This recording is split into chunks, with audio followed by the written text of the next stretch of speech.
Hi, my name is Christopher Crossley, and this is my video response to an exercise in the Open University course Technology Enhanced Learning about how students can develop critical skills in whatever they read, see, or hear as part of whatever they're doing in the course of study.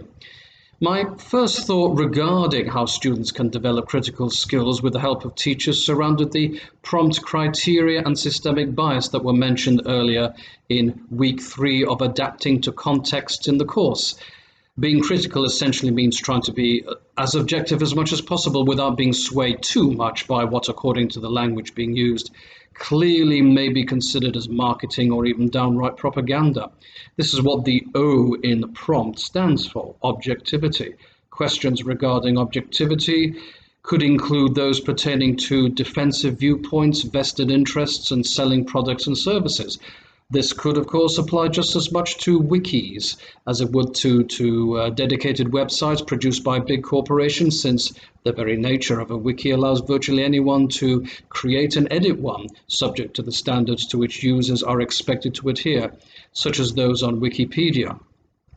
Although Wikipedia has been around since January 2001, which is getting on for 19 years now, it isn't meant to be treated as the fount of all knowledge, even though it does remain one of the world's most popular websites for getting information about anything.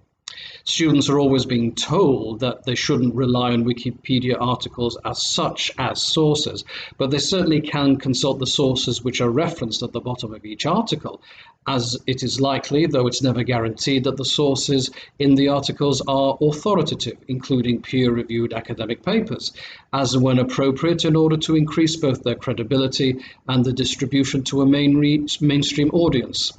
Now, this means essentially that educators should include in their teaching, especially at tertiary level, sessions devoted to helping students to acquire the critical skills necessary in order to make sure that they can discriminate in a positive way, of course, between what is likely to be authoritative and what just may be the thought of someone with a vested interest in some issue that may turn out to be highly controversial, such as, for example, climate change.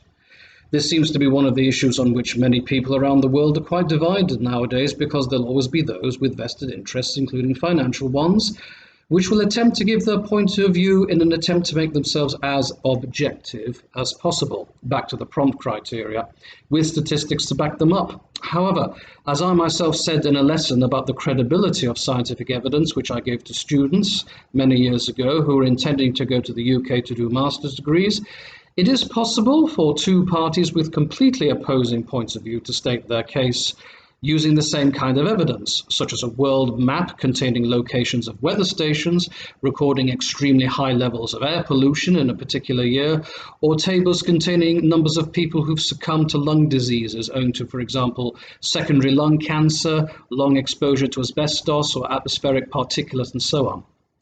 Now, regarding a source outside of the materials for the course, I could easily point to the article by Rory McGreal of Athabasca University, which was published in the International Review of Research in Open and Distributed Learning in September 2018, which we would have read as part of Step 2.5 in Educational Futures, entitled Hearables for Online Learning. At one point in the paper, McGreal talks about major concerns related to social acceptability of people talking out loud in a public space or office. But he seems, in my mind, to have conveniently forgotten about the good old-fashioned landline telephone at a time when people in their offices had absolutely no choices but to talk out loud, as he put it.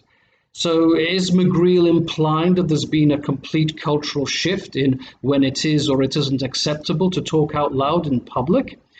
How would it be if this idea were extended to the corridor, the smoking room, the cafeteria, or even outside on a blazingly hot day with the temperatures 35 degrees Celsius? Wouldn't that be going a tad too far? I would tend to think so. And McGreal also seems to be concerned at many people considering hearing aids to be unfashionable. So has this now become a fashion issue, which has somehow eclipsed practicality of hearing something that may help people in their M-learning or mobile technology learning? Well, it seems to be what he's going on about, but quite frankly, I don't think I agree with this. The implication seems to be that the lines between both these ideas have become somewhat blurred.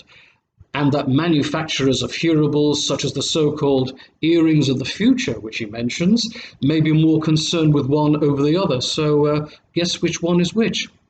Hence, even with a peer-reviewed academic article, not all authors are necessarily as objective as readers would expect them to be. So, developing criticality is key here, and educators do have their roles to play. Okay, well, that's all from me. So thanks very much indeed for watching this brief video. And if you wish, please leave a comment below. So thank you very much indeed for watching.